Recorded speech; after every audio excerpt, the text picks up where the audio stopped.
The best part of being a frat rat was when you were a part of the frat. Humor.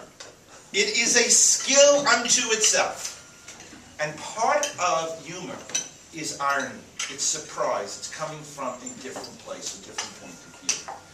You watch Jerry do it all the time. We watch Don do it all the time. They suck us in. They go one direction and they come around in something else. Great opening for this would have been revenge. This is a story, ladies and gentlemen, about revenge. I don't know how many of you were in a fraternity, but I want to tell you a little bit about my experience and the best thing of all, getting even. Instead, what you did was you explained. You did the overhead question, how many of you were in a fraternity? And for those of you who aren't, for those of you who were, you'll understand. For those of you who aren't, you may understand.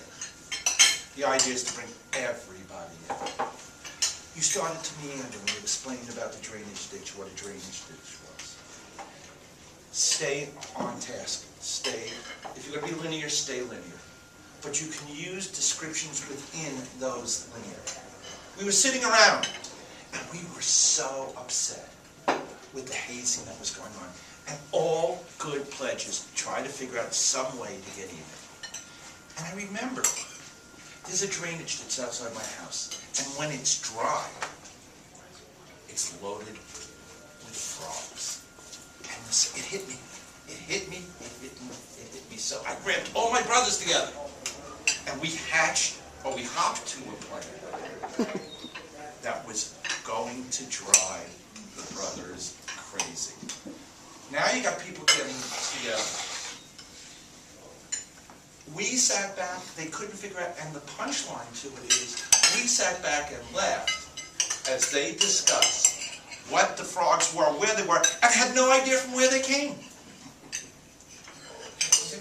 This was like one of the biblical plagues. Watch that you don't explain. It's not a training type exercise. It is really a story.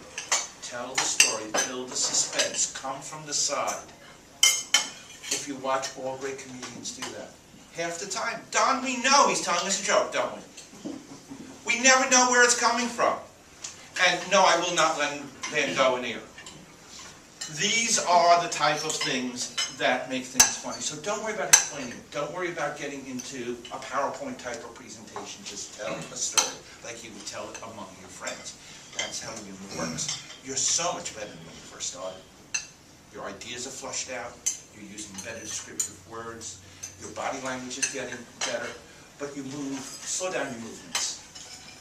You were moving off frame so quickly that I was like flipping the camera.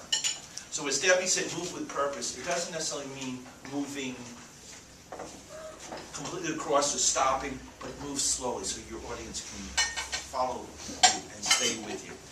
Dan, it's a great story. I'd like to see you use it for a humorous speaking contest. We need to work on it, but I think it's got a great basis.